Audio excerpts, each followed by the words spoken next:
Hi and welcome, I'm Lisa. Thanks for joining me here on the Whimsy Stamps channel. In this video, I'm sharing the Bat Reveal die set and we're going to make a simple trifold card. Be sure you click that subscribe button and notification bell so you don't miss out on the fun tutorials here on the channel. Now let's take a closer look at this die set before we get started with that trifold tutorial. Among the 3 dies in this set, we have 2 reveal dies, one with 4 bats and one with 3 bats. And the third die cuts out 4 bats. Here are a few sample cutouts I have to show you, and these are just a few of the many things you can do with this set. Now, when you get this in your craft room, I'm sure you're going to come up with more ideas, and we hope you share them with us by tagging hashtag Whimsy Stamps Halloween on social media. The 2-for-1 cards you can create with this die set will be endless. Here are the positive and negative cutouts. I'll slip a piece of black cardstock behind them for a better view. Now you can stamp or die cut a sentiment, use Whimsy Stamp's awesome blender brushes to blend colors, or airbrush a spooky scene. In the video I'll link up here in the top right corner, I'll show you how easy it is to airbrush a creepy scene.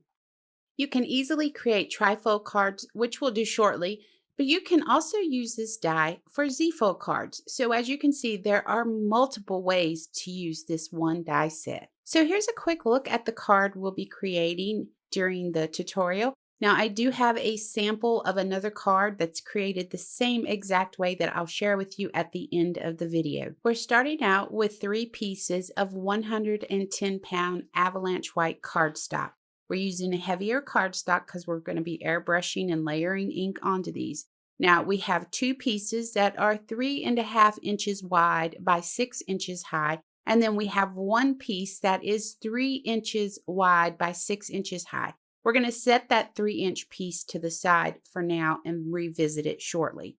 In the meantime, we're taking the 3.5-inch pieces and we're putting them in our Misty along with the Whimsy Stamps Tree Silhouette Rubber Cling background stamp. Now I'm using VersaFine Onyx Black ink to stamp this onto the 3.5-inch wide card panels that I have. We're going to do both of those.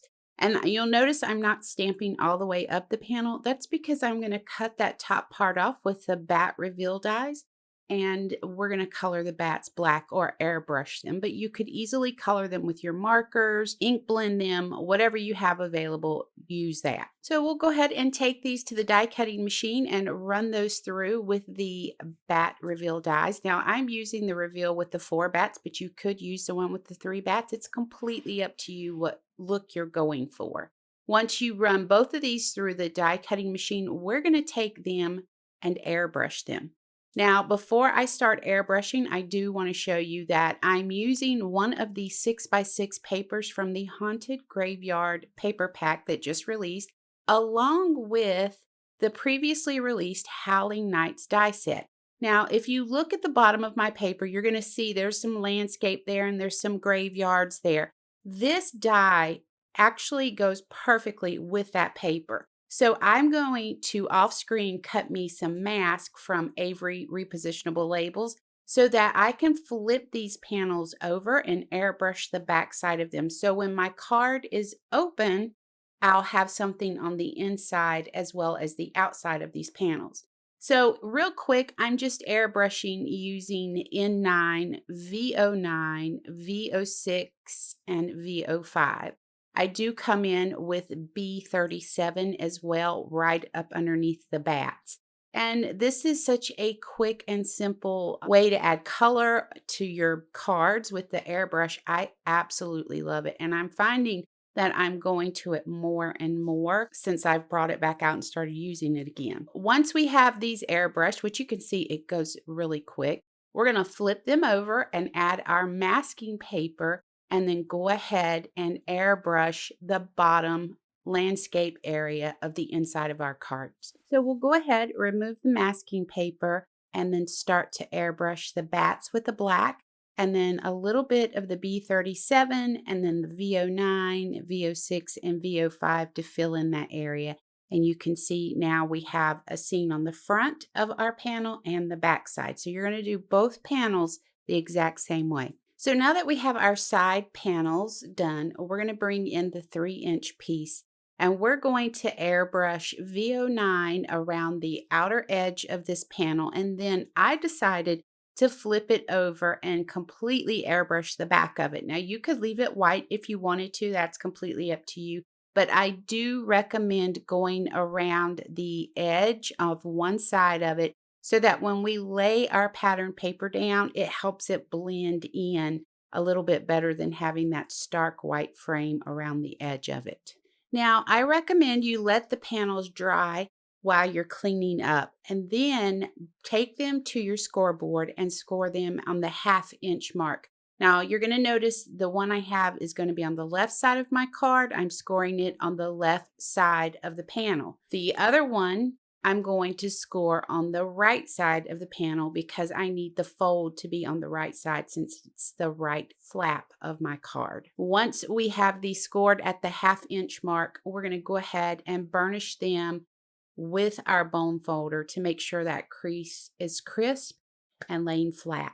I've adhered double-sided tape to the front flap of each of my panels. I'm going to go ahead and adhere those to the front side of my 3 inch by 6 inch panel. Remember, the front side of mine was airbrushed around the edge with the purple ink. Then we're going to take our pattern paper and we're going to trim it so it fits in the center of our trifold card. So I cut mine down to a little less than 3 inches. And you can actually get 2 cards this way from the 6x6 paper. If you cut it right down the middle on the 3 inch mark and then just shave a tiny little bit off, maybe a 1/16 of an inch off, double-sided adhesive to our center panel there, and then we're going to add our pattern paper right there in the center. Now you can decorate this and finish it off any way you want. You can use the Build a Graveyard die set. Whimsy has some amazing stamp sets you could use with this. I used the die from the Howling Nights die set and cut black cardstock. And then for the front, I went ahead and used the Spirited Sentiments stamp set and stamped and heat embossed a haunting "We Will Go" to the front of my card. You're going to see that just a few minutes in the photo I have of it. You can finish these off however you want. Now remember, I have another sample in a different color that I'm going to share with you in just a few seconds. I love to read your feedback, so be sure to leave a comment below about the new Bat Reveals die set and the trifold card. Don't forget you can find me on Instagram at Lisa Ann Mincing. I want to take a second and say, the best way to support content creators like myself is by subscribing and clicking that notification bell, hitting the thumbs up if you enjoy the content and you found it valuable, and also by sharing the content with others. Those are things that let YouTube know you would like to see more of our content. Now, for more information on the products you've seen in this video, you can click the affiliate links in the description box below. I appreciate you so much for spending time with me today, and until next time, please take care.